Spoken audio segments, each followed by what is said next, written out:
The wagon had barely rolled to a stop in front of the house when Wilhelmina Merritt climbed down from the seat, her dark traveling boots hitting the dry Arizona dust with the kind of certainty that said she was done being moved around by anything or anyone.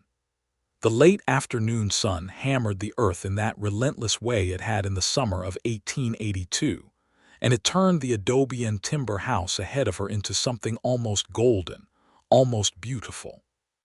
She pushed a loose strand of dark brown hair away from her face and took it all in: the front room visible through the open door, the swept porch, the garden bed someone had recently turned, and then off to the left side of the structure, so obviously new it still smelled of fresh-cut pine and green mortar, a second room. A full second room, walls solid, a window cut neatly into the side facing east, the door hung straight and true. She stood perfectly still for a moment. Behind her, the driver of the wagon was already unloading her single trunk, setting it in the dust without ceremony, eager to be back on the road before dark fell over the Sonoran hills. She barely noticed him go. She was looking at that room, and something cold and precise moved through her chest, not quite hurt, not quite anger, but something adjacent to both, the feeling a person gets when they realize a situation may be far more complicated than the letter suggested. And there had been a letter, one letter, delivered to her 3 months ago in Tucson, where she had been working as the chief survey cartographer for the Southwestern Territorial Land Office, mapping water rights and property lines with a precision that had embarrassed more than a few men with leather cases and surveying chains. The letter had been simple, almost blunt. It said that a rancher named Jacob Garrison, 31 years of age, owner of a modest but expanding cattle operation southeast of Benson, Arizona Territory, was looking for a woman of intelligence and backbone to build a life with in a place that was going to become something important. It had come through Mrs. Holloway's correspondence bureau in Tucson, which was a respectable enough operation, and it had been written in a handwriting that was careful and deliberate without being flowery. She had read it twice, set it on her drafting table beside her compass and her ink pens, and then read it a third time before going to bed. She had written back 3 letters, in fact, over the course of 6 weeks, testing his ideas about land and water rights, about cattle rotation and range management, about what he expected from a woman sharing his roof and his name. He had answered each one in full, with surprising thoughtfulness, and she had made her decision not because she was lonely or desperate, she was neither, but because the Territorial Land Office had recently been absorbed by a federal agency that had immediately hired 4 men from back east to do the work she had been doing for 2 years, paying her half of what they were paid. And she had looked at those men in their clean shirts and their confident smiles, and she had thought, I will build something of my own. But now she was standing in front of a house with a second room that no letter had mentioned, and she wanted to know who it was for. She heard boots on the porch before she saw him. He came through the front door and stopped at the edge of the porch, and she assessed him the way she assessed topographical features, quickly, accurately, without sentiment. Jacob Garrison was a large man, broad through the shoulders in a way that was clearly functional rather than decorative, with dark hair that was longer than fashionable and hands that were calloused and scarred in the specific way that said ropes and fence wire and hard seasons. His face was angular and sun-weathered, with a jaw that looked like it had been set against something for a very long time. His eyes were dark gray, the color of storm clouds right before they decided what they were going to do. He was wearing a clean shirt, and he had clearly just washed his face, which told her he had known she was coming, and had made a limited effort at the kind of presentation that was available to a working rancher on short notice. She found that honest rather than insulting. He looked at her with an expression she could not immediately read, and then his gaze went briefly, involuntarily, to the new room on the side of the house, and she watched his jaw tighten just slightly, the way a man's jaw tightens when he has just realized something he hoped to control is already out of his hands. She pointed at the second room. She kept her voice even, informational. Who is that for?" The silence that followed was not comfortable. Jacob Garrison stepped down off the porch and came to stand a few feet away from her, and he was even larger up close, but she did not step back. She waited. "It was built for you," he said finally. His voice was low and rough and entirely without performance. Before I was certain you would come." She looked at him. "There was a letter I said I would come." "You said you would consider it," he corrected carefully. "In your second letter. Your third letter said you would come, but I had already started the room by then."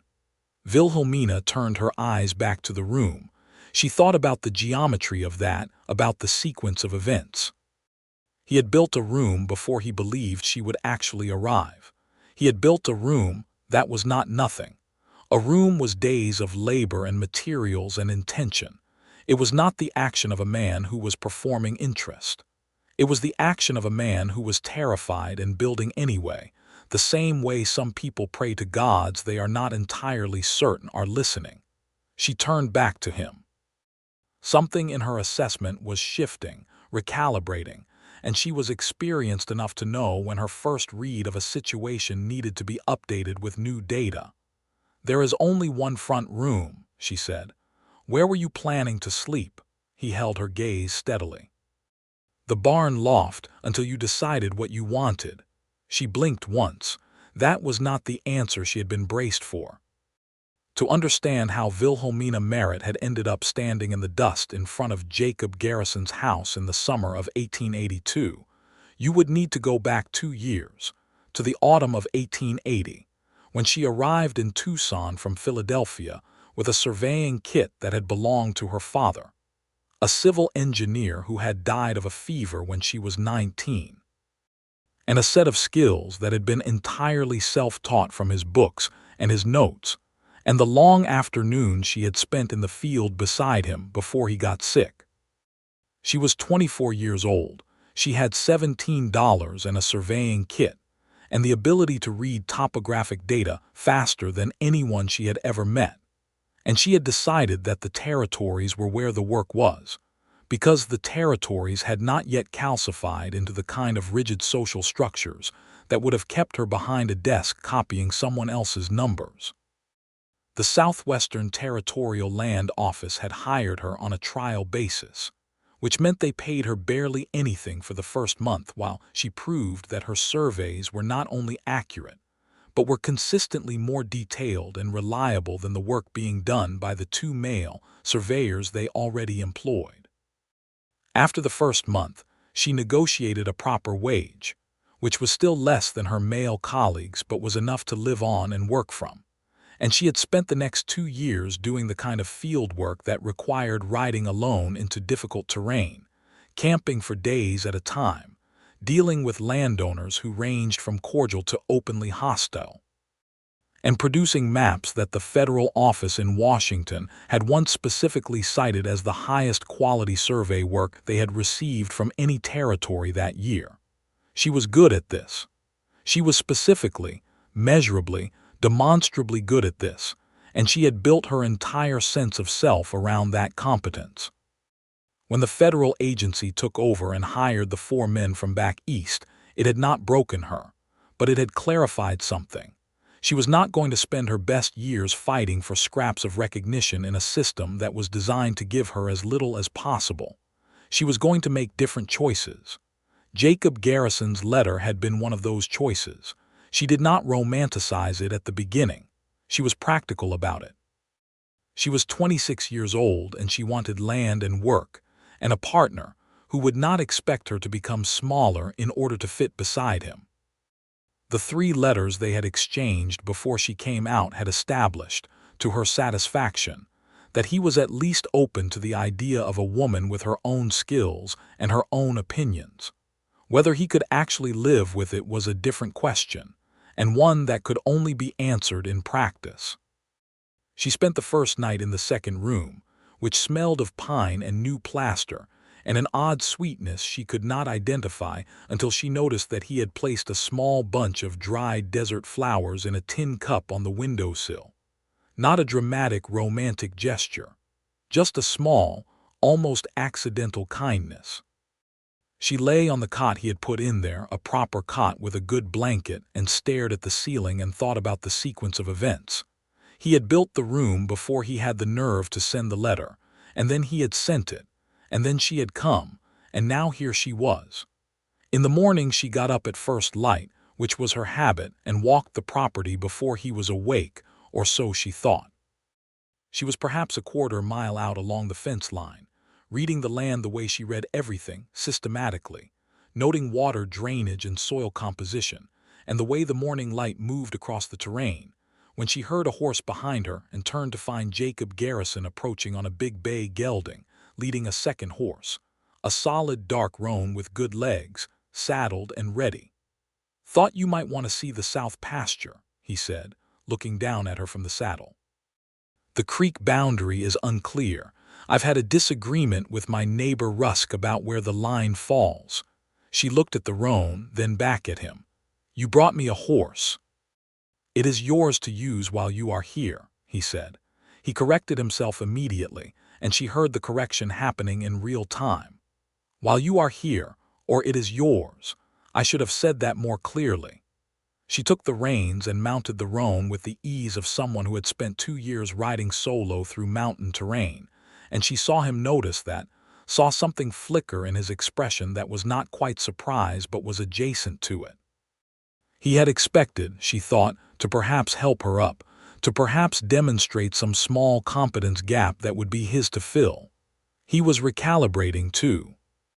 They rode to the south pasture, and he explained the dispute with his neighbor, a man named Harold Rusk, who ran cattle on the adjacent land and who had been, according to Jacob, systematically pushing his fence line eastward by increments over the past 2 seasons. It was the kind of slow territorial aggression that was common in places where the law was thin and the land office was overworked, and Jacob had documented it carefully. He had kept records, which impressed her, but without a proper survey, he had no legal standing to demand the line be reset. Wilhelmina listened to all of this and then said, "Do you have a transit?" He paused. "A surveying transit? No. I have a compass and a measuring chain." "That will work," she said. "Show me where you believe the original boundary markers were." He showed her the 3 corner markers he could locate, a pile of stones at a creek bend, a branded post she had to partially dig out of the accumulated sediment of 2 wet seasons, and a rock with a chiseled mark that had been there, he believed, since the original territorial survey in 1873. She examined each one, took compass bearings, paced distances, noted the topography. She did this with the quiet, focused efficiency of a professional, and she was aware of Jacob watching her without speaking, standing back and watching her work, and she was aware that he was doing something many men did not do, which was letting her work without interrupting to offer his own less informed opinion. After about 40 minutes she said, "The fence line as it currently stands is 22 feet east of where it should be. If you measure from that creek bend marker, bearing northeast at 47 degrees for a distance of 312 feet, you will find a second original marker that Rusk has likely covered over. It will be a stone with a flat top and a groove cut along the north face." Jacob looked at her for a moment. "How can you be certain of the bearing without a transit?" "The original 1873 surveys used a standard protocol," she said. "I have read all of them. They triangulated from established creek points, and in this area of the territory, the surveyors used a 47-degree northeast bearing consistently along this type of drainage feature. It is documented in the survey notes held by the land office. I spent 2 years working from those notes." She paused. "I can be wrong, but I am not often wrong about this." He dismounted from his horse without a word and walked northeast from the creek bend, counting his steps, and she watched him go. He found the stone in 11 minutes. He came back holding it in both hands, a flat-topped rock about the size of a bread loaf with a clear groove cut along the north face, exactly as she had described, partially buried under 18 inches of accumulated sediment and overgrowth. He set it down in the grass and looked at it for a long moment, and then he looked up at her, and the expression on his face was something that went well past impressed.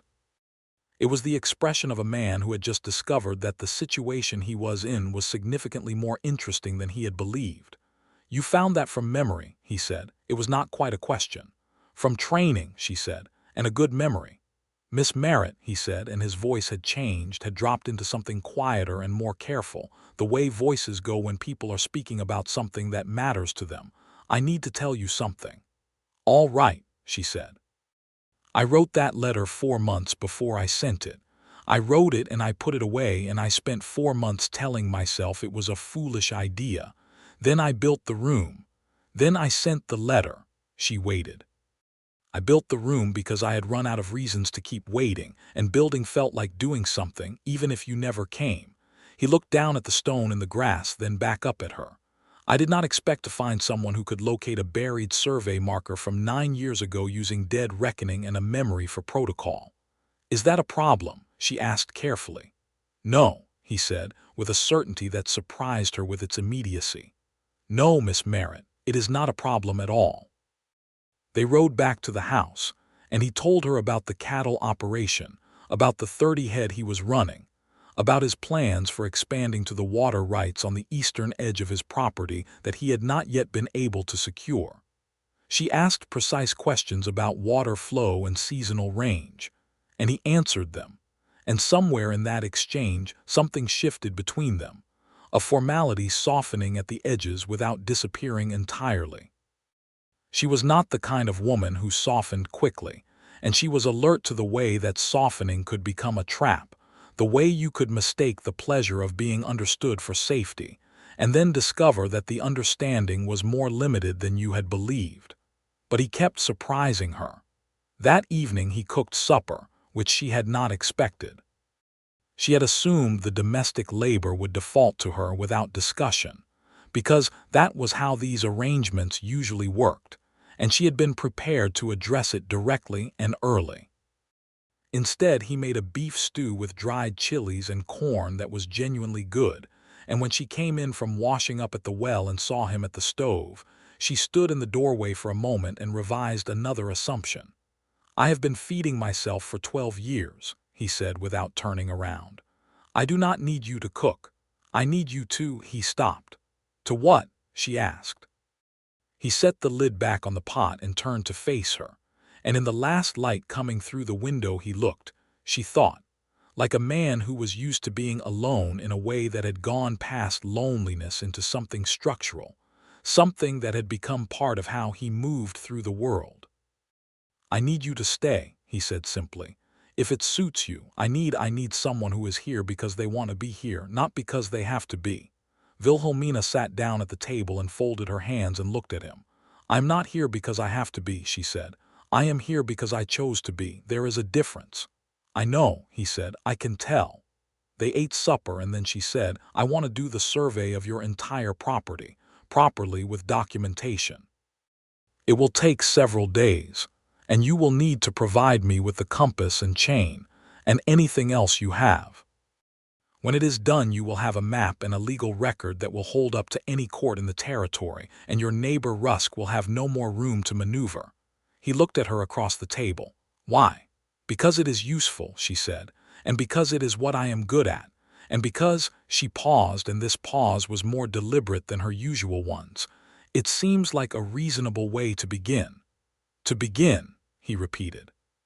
"This," she said, with a gesture that encompassed the table and the house and the room he had built and the whole implausible situation they were in. "This." He nodded slowly. The look on his face was not triumphant or relieved in a smug way. It was the look of a man who was grateful in a way that he did not yet know how to say properly, so he was not saying it yet. She respected that. The survey took 4 days. On the first day, she mapped the northern boundary from the road to the eastern line, working steadily from dawn to mid-afternoon in the heat that was already substantial for June, noting every feature, every change in elevation, every water drainage point. Jacob rode with her, not to help. She did not need help, but because he was useful in the practical sense, knowing where the terrain became impassable, and which arroyos had seasonal water that did not show on the older maps. He was a good field companion in the way that mattered most, which was that he was quiet when quiet was needed and spoke when he had something useful to say. On the second day they worked the eastern boundary, and she found evidence that Rusk had, in fact, altered a second marker, this one on the far eastern fence line, pushing it westward by nearly 30 feet. This was significant. It was not just a small encroachment on the southern pasture. It was a systematic pattern, a deliberate theft of Jacob's range that had been going on for at least 2 seasons and possibly longer. She documented it carefully, made detailed notes, recorded compass bearings and distances with the precision of someone who had testified in land disputes before and knew exactly what courts required. On the second afternoon they stopped at the creek for the horses to drink, and she sat on a rock and was writing in her survey notebook, and he sat down nearby on the bank and was quiet for a while, and then he said, "Can I ask you something?" "Yes," she said without looking up. "Why did you leave Philadelphia?" She kept writing for a moment, finished the entry she was on, and then looked up. "My father died when I was 19. He was the person I built my world around professionally. He was an engineer. He taught me everything I know about measurement and terrain. When he died, there was nothing in Philadelphia that was going to let me use any of it. The kind of work I do is not considered appropriate for a woman in a city where the social structures are established. Out here, the structures are still forming. I could get in at the beginning." "Did you get in at the beginning?" he asked. "I got further than I would have in Philadelphia," she said. "Not as far as I should have, but further." He was quiet for a moment. "The men they replaced you with, were they better than you?" She looked at him steadily. "No, and they knew that," he said. "It was not a question." "They preferred not to know it," she said, "which is not the same thing, but it produces the same result." He picked up a stone from the creek bank and turned it over in his fingers. "I want to tell you something about this land," he said. "About why I stayed here, when most sensible men would have moved on after the first drought." She closed her notebook and gave him her attention. "My family came here from Kentucky in 1870, my father and my mother and my 2 brothers. My father bought this land on the basis of a description from a land speculator, sight unseen, which was a mistake. When we arrived, the land was hard and dry and the house was barely standing. My father worked it for 3 years and then he died, not of fever or violence but of exhaustion, which is the kind of death they do not tell stories about. My brothers left. My mother went back to her sister in Memphis. I stayed." "Why?" she asked. He looked out at the creek, at the water moving over the rocks, at the cottonwood trees making their slow shade. "Because I had put too much into it to walk away.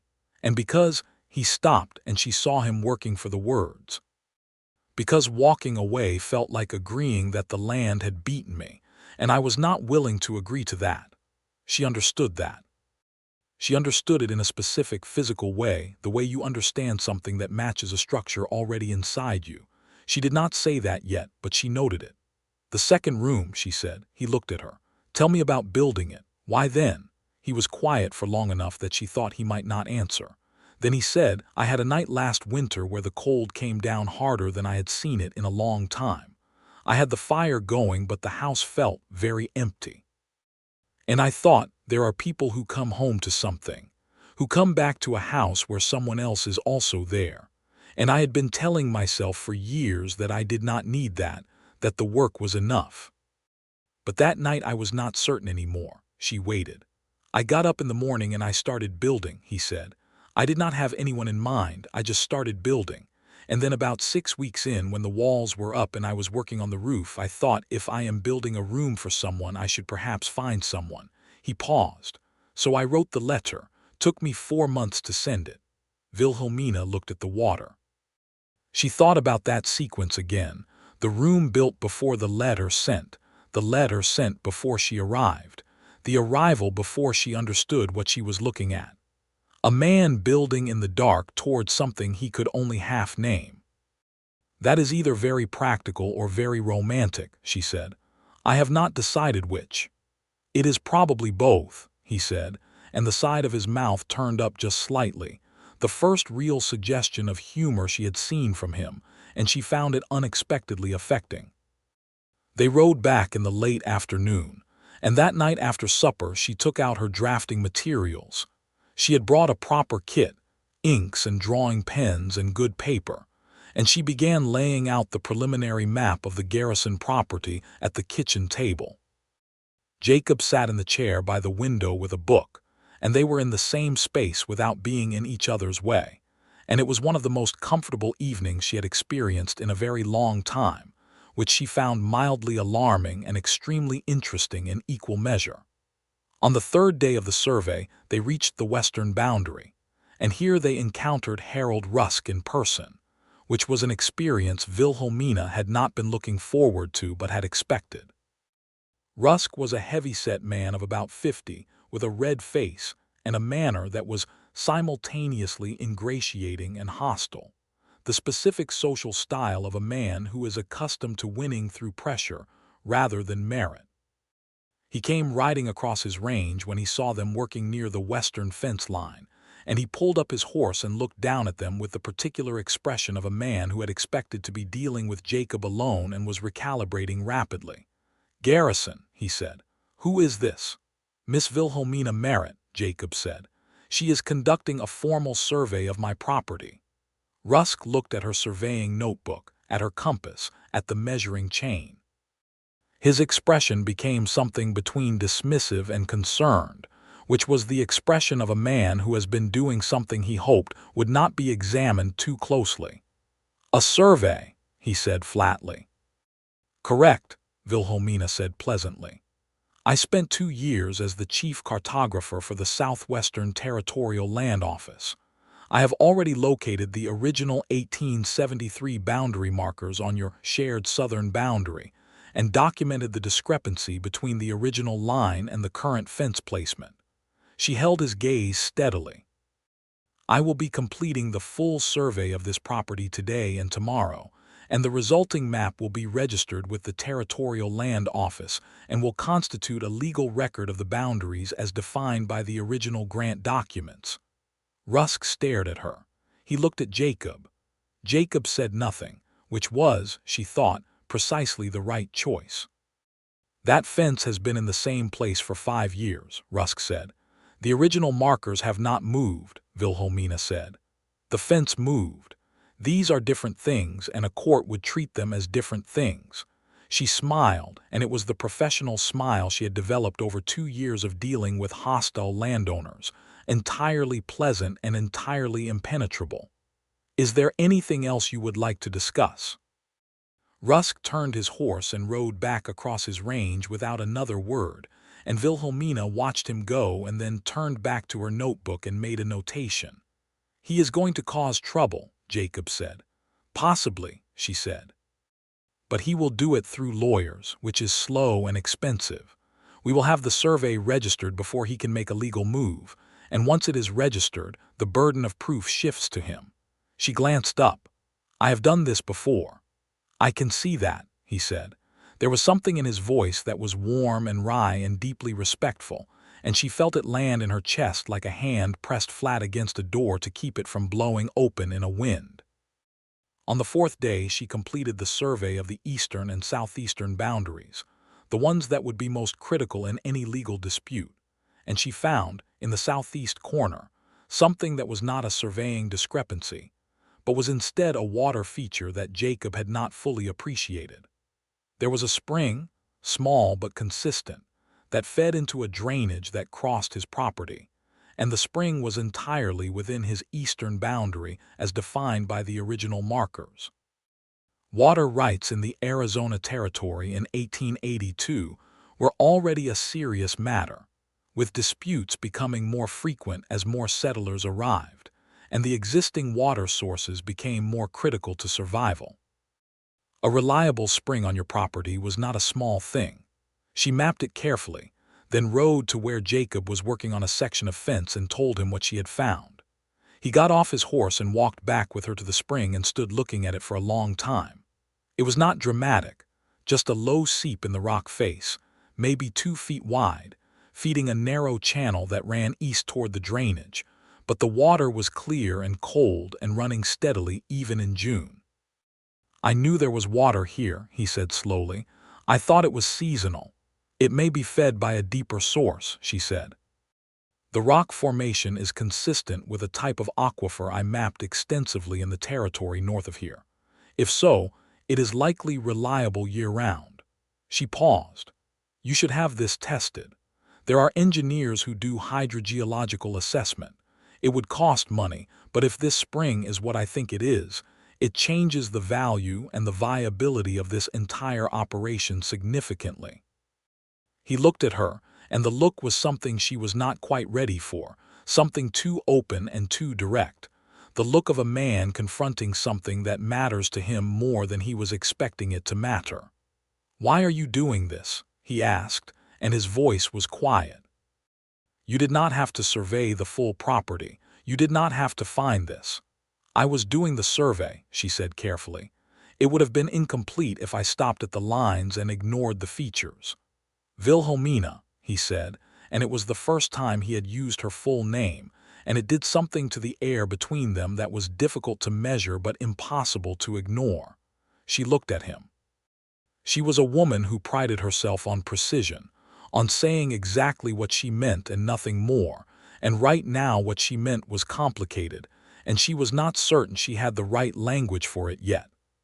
"I am not in the habit of doing incomplete work," she said finally.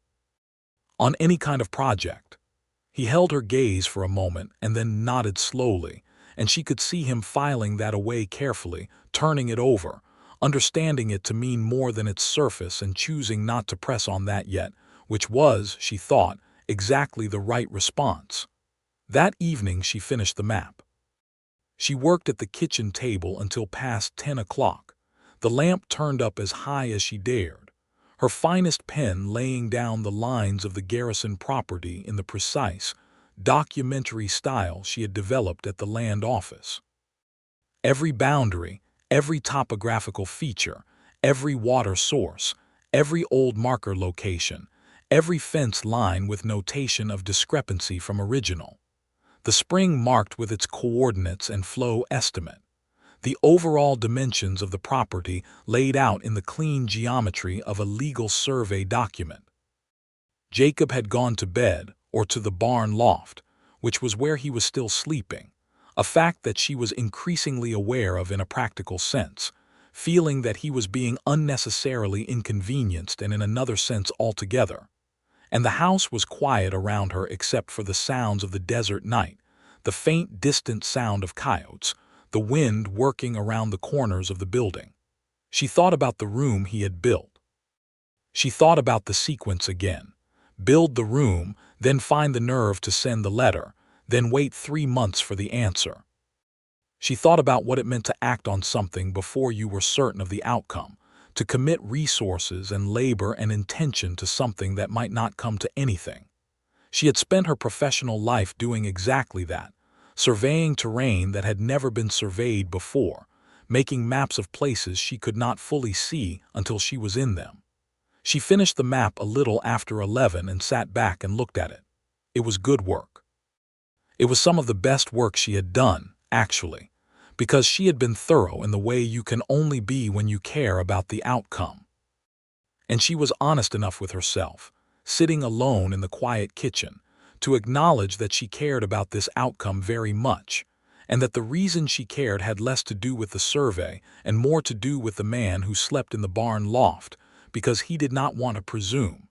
She put the map away carefully between boards to protect it and went to the second room and lay down and looked at the ceiling and thought, well.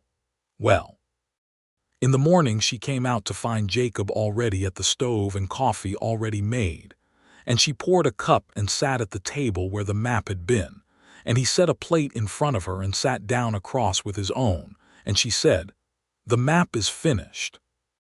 "I know," he said. "I could see the lamp from the barn." She looked at him. "How long were you watching the light?" "A while," he said, and the honesty of it was quiet and entirely undefended, and she felt that door blow open again just slightly. She told him about the map, went through the details of the boundary documentation and what he would need to do to register it with the land office in Benson. She told him about the spring and what she thought its potential was. She told him that the dispute with Rusk would be resolved in his favor if he moved quickly, and that she could write a formal affidavit of the survey findings if he needed one. He listened to all of it carefully, and when she was done he said, "I need to tell you something about why I stayed on this land for 12 years. She waited. It was not only stubbornness," he said, "or not only that. It was I thought if I can make this work, if I can take this difficult piece of ground and make something real here, then maybe that is enough. Maybe that is what I am supposed to do." He paused. "But in the last year or two I have started to think that making something real with a piece of ground and making something real with a person are different projects, and I have been spending all my time on one of them." "You built a room," she said. "I built a room," he agreed. She set down her coffee cup. She looked at the table, then at him. "I came here because I chose to," she said. "I want to be clear that nothing that comes next is anything other than a choice I am making freely." "What comes next?" he asked carefully. She looked up at him directly.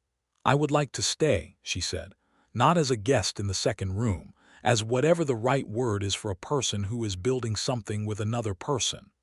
The silence after this was not uncomfortable. It was the silence of two people who have both said something true and are giving each other time to absorb it. "Partner," he said. "Yes," she said, "partner." He looked at her with those storm cloud eyes, and she saw something in them that she recognized as the mirror of what she was feeling, which was the particular kind of openness that comes when you have decided to stop defending a position and just be in the territory. "I should come in from the barn loft," he said. "That would be practical," she said, and the corner of her own mouth turned up. They rode into Benson together the following week, her with the survey document in its protective case, him with the relevant deed and original purchase records. And they spent 2 hours in the land office with a clerk named Morrison, who was initially skeptical of a woman presenting a formal survey document, and became progressively less skeptical as he examined her work, and found it was not only accurate but was significantly more detailed and better documented than the surveys they typically received. He registered it in full and issued a certified copy, and when they came out of the land office into the dust and sun of Benson's Main Street, Jacob held the door for her and she walked through it, and they stood on the boardwalk together, and she thought, "This is a beginning, a real one."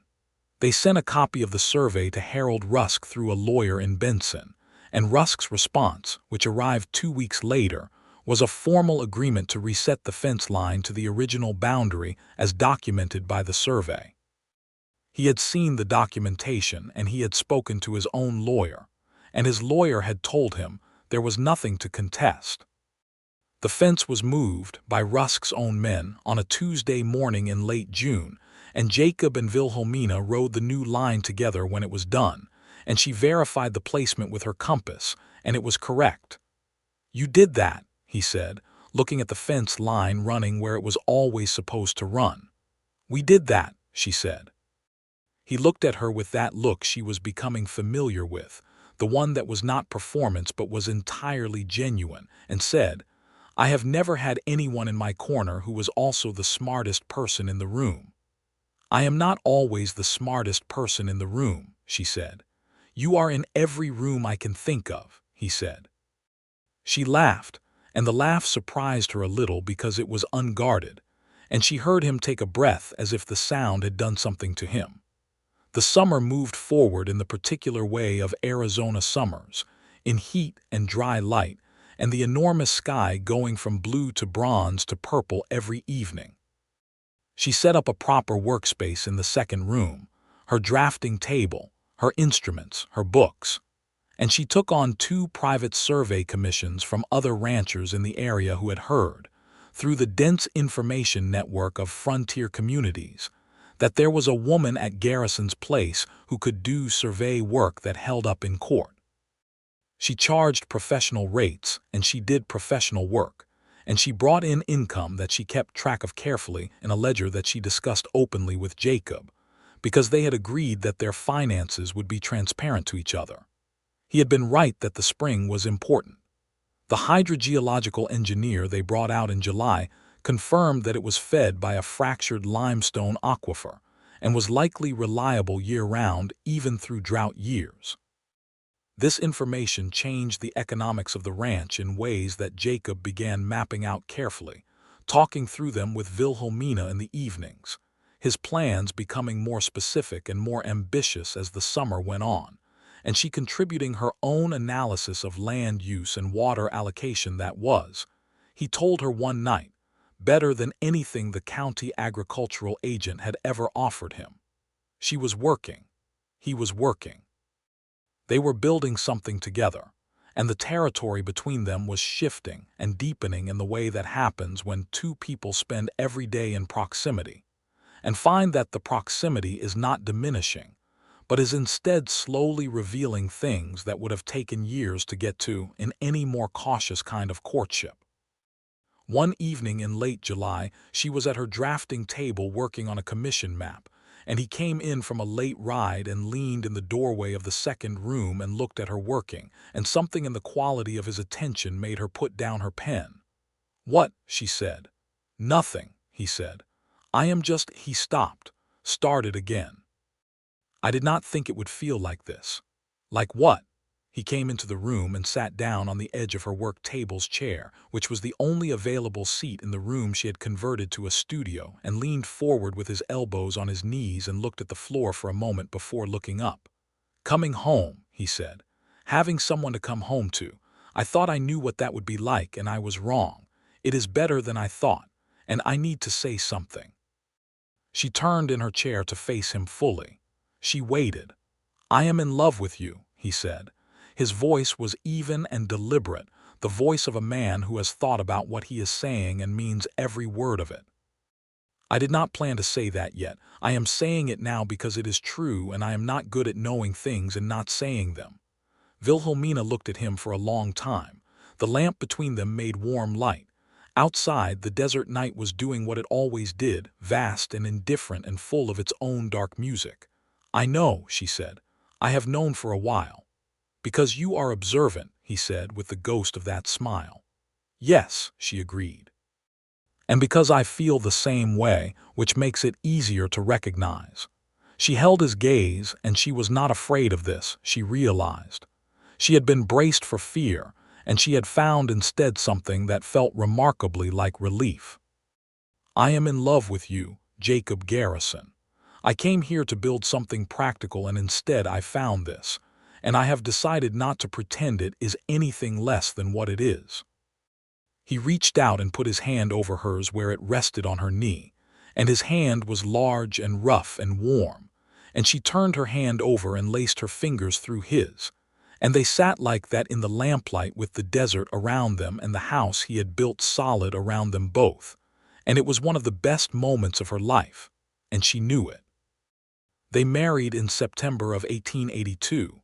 In Benson, in a small ceremony at the courthouse with 2 witnesses, a rancher family named the Callaways who had become neighbors in the good sense, and who showed up with a jar of apple butter and genuine warmth. Wilhelmina wore the best dress she had, a deep green wool that was good quality if not fashionable, and Jacob wore his one good suit that he had not worn since he had attended a friend's funeral 3 years earlier, and which still fit him because he had not changed significantly in 3 years. She thought he looked extraordinary in it, which she told him, and he looked at her in the green dress, and she could see that he was feeling something large and not quite able to get it all out into words. So instead he took her hands in both of his and held them and said, "You are the best decision I have ever made." "I made the decision too," she said. "The best decision we ever made," he corrected. The courthouse clerk read the words and they said the words back, and it was done. And when they rode back to the ranch that evening, the house looked different to her, or perhaps she looked at it differently. The second room was still her studio, but the first room was fully theirs now, fully inhabited by 2 people who were building something real, and the barn loft had been converted back to purely functional barn use, which seemed right. In October, Harold Rusk made one more attempt to cause trouble, this time claiming that the spring on the eastern boundary was on his side of the line, a claim so thoroughly disproven by the registered survey that his own lawyer reportedly laughed at him when he presented it. Nothing came of it. The last they heard of Rusk's legal ambitions was a letter from the Benson lawyer saying the matter was considered closed. Wilhelmina continued her survey work through the fall, taking commissions from ranchers and from the county itself, which had heard about the quality of her work and had asked her to survey 3 disputed public road alignments. She did this with the same precision she brought to everything, and the county paid her properly, which was a different experience from the territorial land office and one she appreciated. She was building a professional reputation in the territory that was entirely her own, built on demonstrable skill in a context where the outcomes of good work were obvious and undeniable. Jacob expanded the cattle operation, adding 15 head in the fall and beginning construction on a proper stock tank near the spring to ensure the water was fully utilized during the dry months. He was, she found, an excellent builder, careful and methodical, and she helped him with the calculations for the tank's capacity and overflow management, and he implemented her figures exactly, which she noted with the private satisfaction of a woman who had spent years having her calculations second-guessed by men who then arrived at the same answers through longer routes. They had the kind of winter that Arizona could offer, cold nights and brilliant days and the desert going through its quiet season, and they fell into the rhythms of the ranch and of each other with a naturalness that still occasionally surprised Wilhelmina, who had lived alone or in professional boarding houses for her entire adult life, and had not been certain she could comfortably share a space with another person. She had been wrong about that. She could comfortably share a space with this particular person. More than comfortably. She found that the evenings when he read by the window and she worked at her drafting table were the evenings she loved best, not because they were dramatic, but because they were entirely real, 2 people doing their own work in companionable proximity, the lamp warm between them, the house solid around them. He still surprised her regularly. He had opinions about books which she had not expected. He had a small collection of them, histories and the occasional novel, and he read seriously and thought about what he read. He was funnier than he appeared, with a dry humor that revealed itself gradually, requiring patience to find. He was entirely unafraid of her intelligence, which was the trait she had been most concerned about and which turned out to be one of his most fundamental qualities. When she was right, he said so. When he thought she was wrong, he said that too with reasons, and he was occasionally correct, and she told him so when he was, because she was not a woman who withheld acknowledgement for strategic reasons.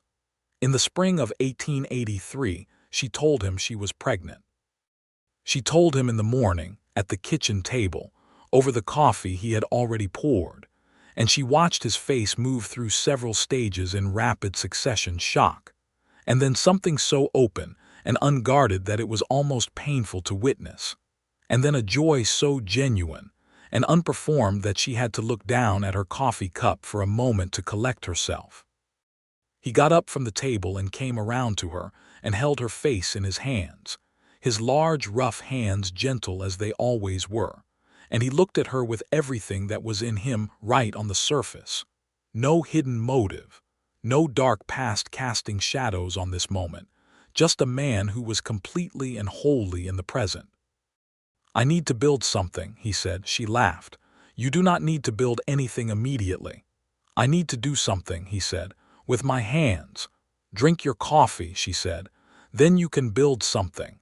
He laughed, and it was a full, real laugh, and she stored it in the part of herself where she kept the things she needed to remember.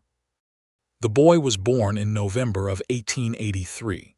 A cold, clear night with the stars very bright, and a midwife named Mrs. Esperanza Vargas, who had attended half the births in the county, and who worked with a calm competence that Wilhelmina found deeply comforting. Jacob spent the night in the front room, unable to sit still, pacing the length of it in a way that wore a visible track in his thoughts if not in the floor. When Mrs. Vargas came out and told him it was done and they were both well, He went completely still for a moment, and Wilhelmina heard it from the other room, that absolute silence, and she thought, that is a man recalibrating everything he knew about what he was capable of feeling. He came in and looked at her and then at the boy, wrapped in a good blanket, and his face did the thing faces do in that moment, the thing that has no other context and no other expression in human experience. "A boy," he said quietly. "A very loud boy," she said, because the child had already demonstrated a vocal range that Mrs. Vargas had cheerfully described as exceptional. "What do you want to call him?" Jacob asked, sitting on the edge of the bed with enormous care, as if afraid of disturbing something. They had talked about names but had not decided. She looked at the baby, this entirely new person who had arrived with his own opinions and his own face, which was still the wrinkled, scrunched face of someone who had just been through an extraordinary ordeal. "Henry," she said, "after my father." She saw Jacob receive that, saw him understand what she was offering by choosing her father's name, the father who had taught her everything, the father whose surveying kit she still used, whose books she still read, whose love for the precise measurement of the physical world had become her own. "Henry Garrison," he said. "That is a good name." She looked up at him. At this man she had come to across the territory with her one trunk and her professional skepticism, and her heart more open than she had been willing to admit. And she thought about the room he had built before he had the nerve to send the letter, the room that had been the beginning of everything, the first thing he had built toward her before he knew if she was coming. And now here was Henry, the next thing built toward the future, toward something neither of them could fully see yet, but both of them were committed to finding. "Jacob," she said. "Yes, I want to tell you something." "All right," he said with the steady attention that was one of the things she loved most about him. "When I came here and I saw that second room and asked who it was for," she said, "I thought the answer you gave me might be the end of something before it began. I thought, a man who builds a room for a woman who has not agreed to come is making assumptions about her that she may not be willing to fulfill." She paused.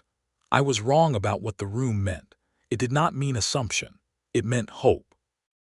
And I have been revising that first interpretation ever since, because it was the beginning of everything good that came after." He looked at her for a long time with those gray eyes that she knew now as well as she knew her own compass bearings, as well as she knew the features of the land they lived on.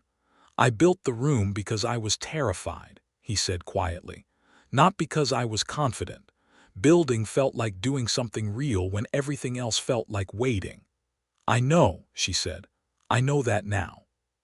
He leaned in and pressed his lips to her forehead with a gentleness that was, she had found, entirely characteristic of the way this large, weathered, enormously capable man moved toward the people he loved, carefully, precisely, with absolute attention.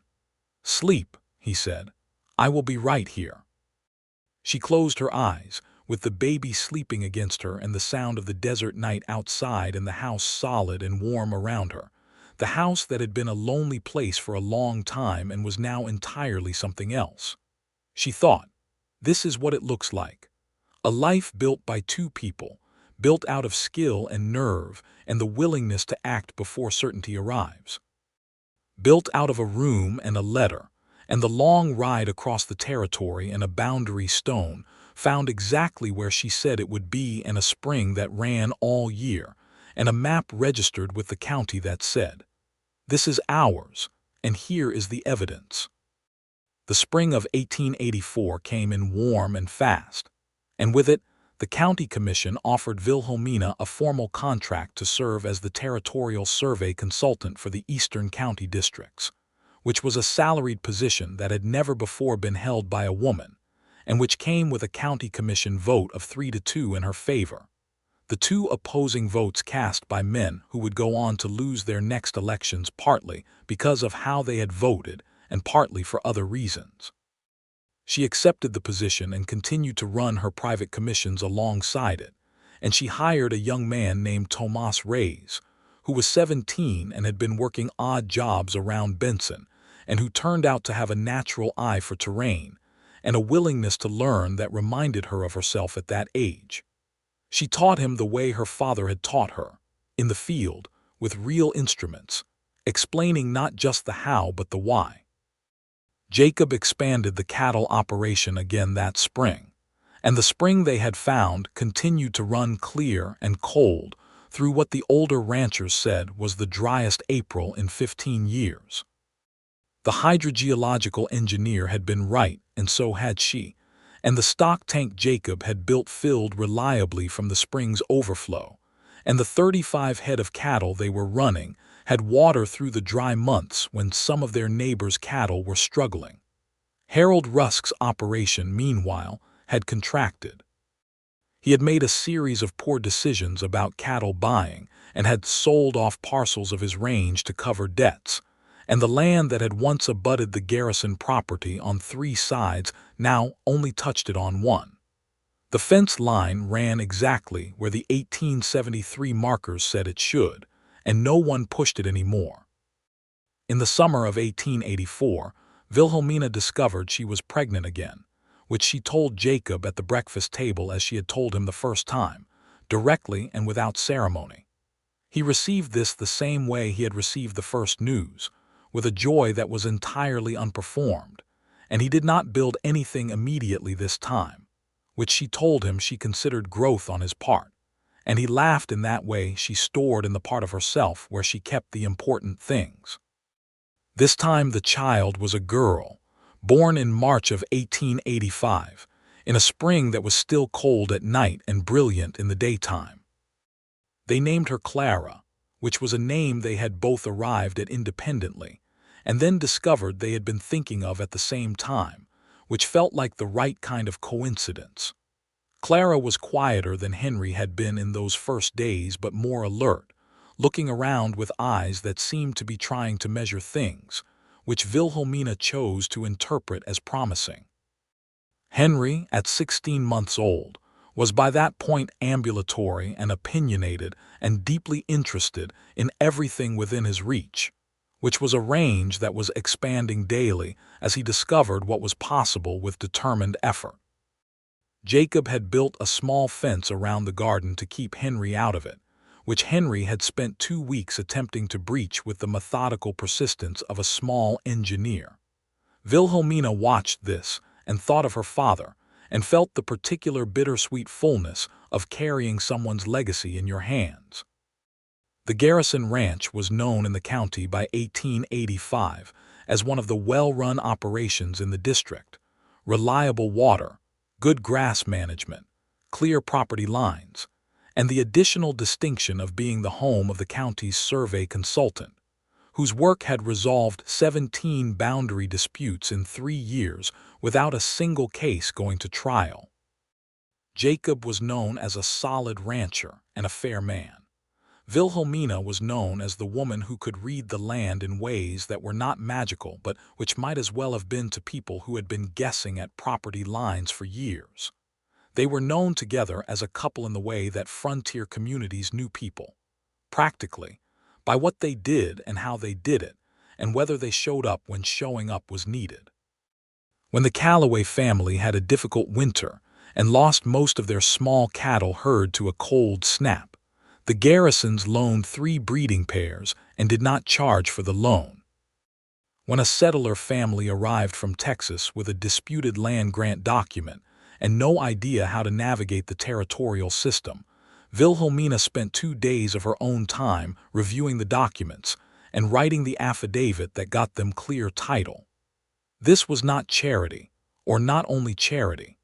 It was also the particular ethos of people who had built something from difficult ground and understood what the building cost. In the evenings, when the children were asleep and the work of the day was done, they sat together in the house where they had been building their life for 3 years, and he read and she drafted or wrote up her survey notes, and occasionally one of them would say something to the other. A thought about the day or an idea about the ranch or something funny about Henry's latest fence-related schemes, and the other would respond, and it was easy in the way that very few things are easy. The way that things are easy when two people have spent enough time being honest with each other, that the effort of performance has fallen away, and what is left is just two people in a room together, glad too. There. One evening in the fall of 1885, Jacob set down his book and looked across at her and said, "Do you remember the first thing you said to me?" She looked up from her drafting. "Who is that for?" she said, referring to the second room. "Yes," he said. "Do you know what I thought when you said it?" "Tell me," she said. "I thought she is not what I expected and she is better than I deserved," he said. "And then I thought, do not say that yet. You will frighten her." She set down her pen. "You would not have frightened me. I did not know that then," he said. "What do you know now?" she asked. He looked at her across the lamplight, across the years they had put into this place and into each other, across the children sleeping in the room that had once been a studio and was now shared between Henry and Clara, in a division of territory that Henry disputed regularly and Clara appeared to be winning. "That you are the best part of everything," he said. "That I built the right room. That I am very glad I sent the letter." She looked at him and felt the full weight of the life they had built together, the property mapped and defended, the water rights secured, the cattle thriving, the children loud and healthy and growing, the work she did that was respected and paid and hers. And this. The man across the lamp, who had built a room in the dark before he had the nerve to say what he wanted, and who had kept building ever since, toward her and with her and beside her, every day. "I am very glad you sent it too," she said, "though your timing could have been improved by about 4 months. I had to build the room first," he said, and the ghost of that smile was there, the one she had first seen by the creek in those early days, the one she had been seeing ever since, the smile that was the specific form of happiness that belonged to a man who had found exactly where he was supposed to be. "You did," she said, and smiled back. "You absolutely did." Outside, the desert night spread its enormous self in every direction, and the stars were very bright over the house that had been built by one person's hands and filled by two people's lives, and the lamp made its warm circle against the dark, and inside that circle, everything that mattered was present and accounted for and entirely real. 2 more years passed in the way that good years pass, full of work and weather and the ongoing adventure of children who were growing at a pace that seemed, to their parents, both too fast and exactly right. Henry at 3 was already demonstrating a marked interest in the horses and in the cattle operations, following Jacob around the ranch with a serious, observational expression that Jacob reported privately to Wilhelmina was slightly unnerving in its intensity. Clara at 2 was, as she had always suggested she would be, a careful observer who then acted with decisive efficiency when she chose to act, which Wilhelmina found entirely recognizable. In 1887, the county commission offered Wilhelmina a permanent appointment as county surveyor, a title that had been held exclusively by men in every other county in the territory, and which the Eastern Districts Commission offered her after a straightforward vote of 4-1, the dissenting voter being a man who the commission chairman apologized for privately in a way that Wilhelmina found more amusing than offensive. She accepted the appointment and hired Tomas Reyes, now 21 and fully trained, as her deputy, and together they ran the survey office out of an office in Benson 3 days a week, and from the ranch the other 2. Jacob, at 36, was running 80 head of cattle on land that was now legally unimpeachable and watered by a spring that had not run dry in 5 years of variable rainfall.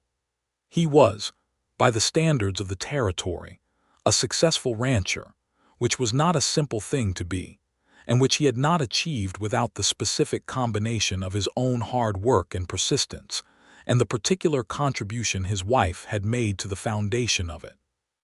He said this openly when anyone asked, which was the kind of honesty she had known about him from the beginning and had never stopped valuing. In the spring of 1887, Wilhelmina discovered she was pregnant for the 3rd time, and this time she told Jacob not at the breakfast table, but in the evening when they were riding together along the eastern boundary, the spring evening light making the desert into something almost impossibly beautiful, the saguaros enormous and serene against the sky. She told him simply, and he pulled his horse alongside hers and reached across and took her hand, and they rode like that for a while without speaking, and it was perfect.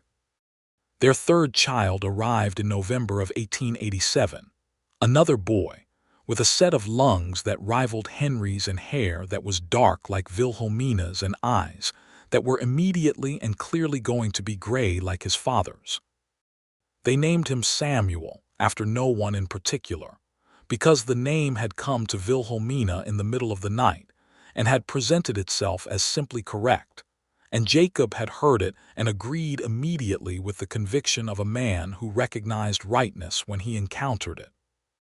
The house that had been built for one and then prepared for two was now fully, completely, noisily inhabited by five, and Jacob built an addition on the north side in the winter of 1887 and 1888, a proper two-room addition that gave the children their own space, and gave the adults the front room back in the evenings, without also giving them a nightly investigation of what Henry had decided to do to the territorial divisions of the children's room.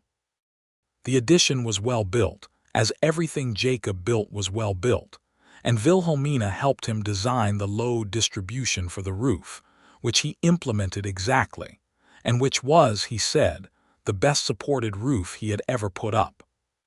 Better than the original second room, she asked. That room was built in a different condition, he said. It was built by a man who did not know what he was building toward. And this one, he said, looking at the finished addition in the clear winter light, was built by a man who knows exactly what he is building toward, and that makes all the difference. She came and stood beside him, and he put his arm around her, and they looked at the house together, the original structure and the new addition, the whole thing sitting on the Arizona ground with the Sonoran hills behind it and the clear winter sky overhead, solid and real and built over years of honest effort and genuine love.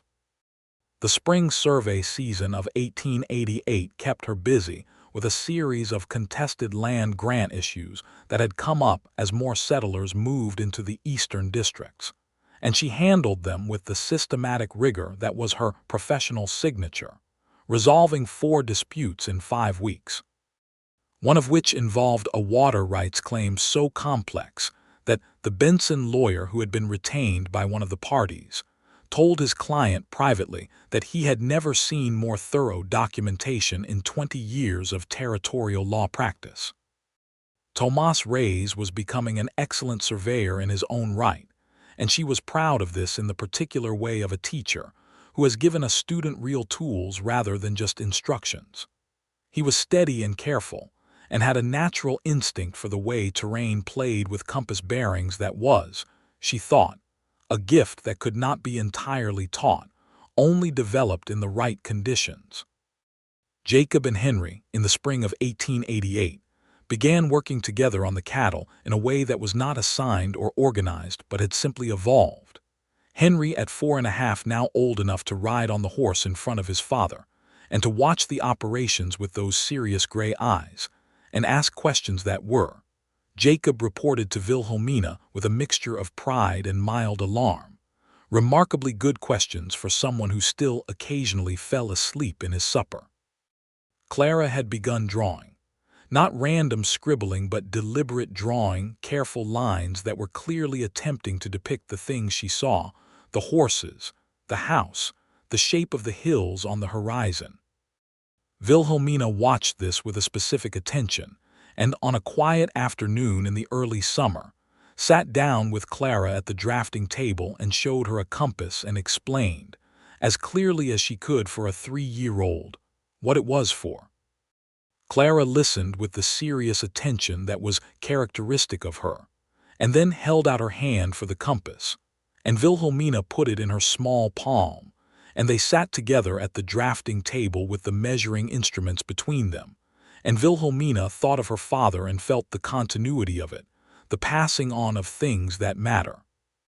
In the summer of 1888, 6 years after Wilhelmina Merritt had climbed down from a wagon in the dust in front of a house with a second room and asked who it was for, she sat at the kitchen table in the evening with her husband across from her and their 3 children asleep, in the addition that smelled of new wood and good plaster. And she was writing up the final survey report for a series of Eastern County land grants that would, when filed, secure the titles of 11 settler families who had been living with legal uncertainty for years. And Jacob was reading a history of the Mexican War that he had ordered from a bookseller in Tucson, and the lamp made its warm light between them, and outside the desert was doing what it always did, which was existing in its vast and indifferent and secretly beautiful way. She looked up at him. He looked up at her. "I'm going to finish this report tonight," she said. "I know," he said. "I saw you calculating the bearing distances at supper. You were finished with the difficult part before the coffee was ready." "You noticed that," she said. "I notice everything about you," he said simply, and went back to his book. She sat for a moment, the pen in her hand, looking at the man she had chosen and who had chosen her, who had built a room before he had the nerve to ask, who had waited in uncertainty and then acted on hope, who had given her a place and a partnership and the full use of everything she was, who had loved her for her intelligence and her competence and her specific capability to find a buried stone from 9 years ago using dead reckoning and a good memory, who was gray-eyed and large and endlessly, unexpectedly gentle in the ways that counted. She finished the report. He finished his chapter. They went to bed in the house they had built together, on the land they had mapped and defended and made real, in the life that had started with a room and a letter and a long ride across the territory and one honest question about who a room was for. The answer, it had turned out, it was for this, for all of this, for everything that had been built since. And in the morning, the sun came up over the Sonoran hills and laid its light across the house, and the children woke up loud and full of plans, and Jacob was already at the stove, and Wilhelmina poured her coffee and stood at the window and looked at the land, her land, their land, measured and mapped and known, and felt the deep, sustaining satisfaction of a life that had been built with both hands, with full intelligence and full heart, in exactly the place where it was supposed to be.